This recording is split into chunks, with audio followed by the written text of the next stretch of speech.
Hi, my name is Erin. Today I'm examining Jill. Prior to this recording, I tested her visual acuity using the Snellen chart for distance acuity and the Rosenbaum chart for near visual acuity. Now I'm going to perform the confrontation test to test visual fields. I'm going to cover my right eye while she covers her left. She's going to stare at my nose, and she's going to tell me when she can see my finger come into her visual field. I'll compare this with when I see it. We're testing 4 fields here. Now I'm going to inspect her eyebrows. I'm looking at the size, the color, the shape, the texture of the hair, and how it falls over the temporal canthus. I'm looking at the orbital area. I'm inspecting for any redness, edema, redundant tissues.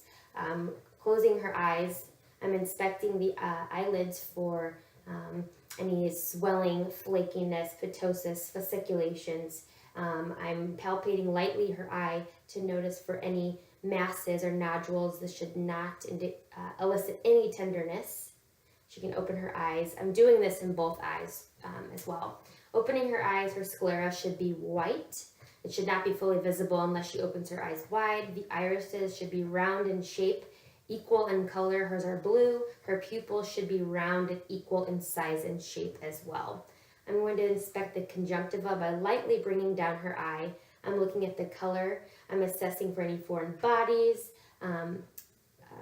presence of any pterygium. I'm also going to look at the lacrimal gland, which a normal lacrimal gland is not palpable and it shouldn't have any tenderness. I'm going to do this by lightly touching the lower orbital rim. I should see the lacrimal puncta with slight depression. Closing her eyes, I should not palpate any fullness of the upper eyelid. If I did palpate fullness or tenderness in the upper eyelid, the lacrimal gland would need to be assessed more fully at this point. Next, I'm going to test her external eye, the corneal clarity. I'm going to shine my light in the outer aspect of her eyes. This should not reveal any blood vessels. I'm going to test her eye corneal sensitivity by lightly touching her eye. And this should elicit a blink reflex. Now I'm going to test her eyes for the response to light and accommodation. By staring at my finger and moving forward, her eyes should constrict, and moving away, they should dilate. I'm going to shine a light that should make the pupils constrict. This should be consensual. And turning off the light, the eyes should dilate, and this should also be consensual here. Next, I'm going to test her 6 cardinal positions with her gaze. She's going to only follow my finger. I'm moving it in the 6 cardinal positions. I'm also assessing for nystagmus, which is abnormal jerking movements, and hers is normal. Next, I'm going to test her corneal light reflex. I'm going to have her stare at an object behind me. I'm going to shine my light on her nasal bridge.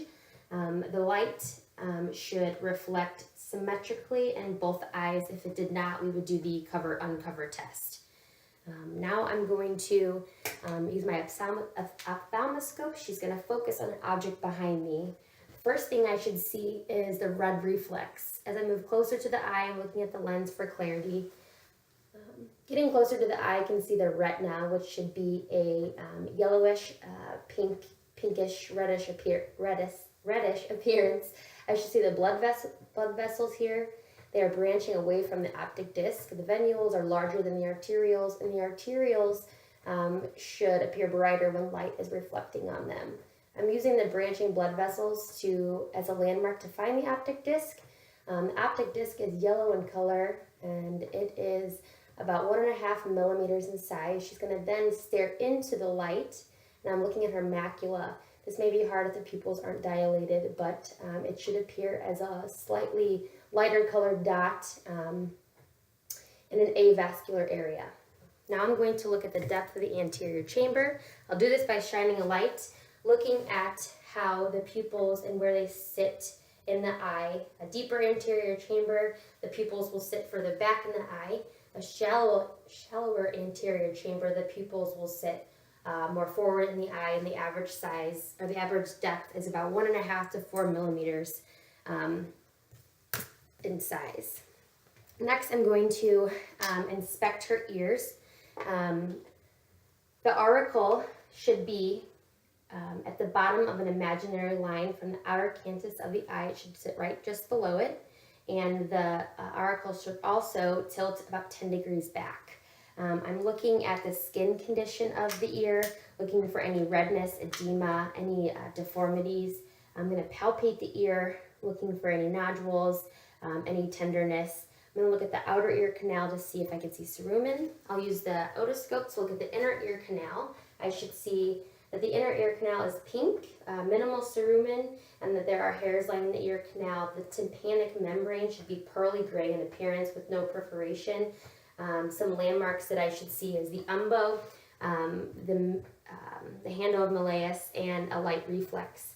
I can elicit movement of the tympanic membrane by applying positive as well as negative pressure in the ear. Next, I'm going to assess her hearing. I'm going to do this by performing a series of tests. First, she answered and has followed all my directions appropriately in this exam. The first test is the whisper test. She'll occlude her right ear. I will whisper a combination of letters and words, or letters and numbers. She'll repeat this back to me. I'll do this in both ears. Now I'll do the Weber test. I'll use my tuning fork. I will activate the tuning fork by lightly tapping it on my knee. I'll set it midline on her skull. She'll tell me if she can hear the sound better in one ear or the other. She should be able to hear it in both ears the same. Now I'll do the Ryan test, again activating the tuning fork by tapping it on my knee. I'll set the base of the tuning fork at her mastoid process. She'll tell me when she can no longer hear that sound. I will time that. Still holding the tuning fork and it's still vibrating. I'm going to quickly move it in front of her ear. She'll do the same. She'll tell me when she can no longer hear it. I'll time this. Air conduction should be greater than bone conduction. Next, I'm going to assess her external nose. I'm looking at the skin. I'm looking for any deformities, any redness, any swelling. I'm going to palpate the nose, noting any deformities or masses that I might feel that should not elicit any tenderness. I'm going to look at her nares. They should be equal in size and oval. I'm going to look inside the nose to examine the mucosa as well as the septum. The mucosa should be pink, and by keeping her head erect, I can see the inferior turbinates as well as the vestibule. Tilting her head back slightly, I can see the middle turbinates, middle meatus, as well as the septum. The septum should be midline, there should be no perforation, and the turbinates should appear firm and the same color as the outer structures. Now I'm going to palpate her maxillary sinuses and her frontal sinuses. This should not elicit any tenderness at this point. Now I'm going to evaluate her external and internal lips. They should be pink in color, symmetrical. I'm looking for any surface abnormalities. They should be symmetrical with movement, smile, and when they're at rest. Now I'm going to examine her teeth, smile. Her upper and lower molars should fall nicely on top of one another, and her canines and premolar should interlock fully. I'm going to count her teeth. I'm using my glove to inspect for dental caries, any surface abnormalities. Her gingiva should be pink. It should be moist. There should be no bleeding and no tenderness with palpation. As I mentioned earlier, proper occlusion is how I mentioned that her teeth should fall. Now I'm going to look at her tongue.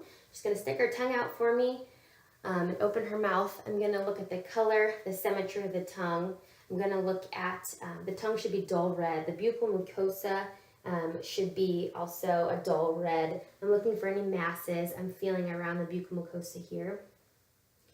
I'm going to test cranial nerve number 12. She's going to stick her tongue out, move it side to side, stick your tongue against my finger on the right and the left. Okay. Now I'm going to look at her uvula and soft palate. I'm going to do this by using my light and by using my tongue depressor. I'm going to put my tongue depressor on her tongue here, and I'm going to look at the uvula, which should be midline. The tonsils should fall within the tonsillar pillars.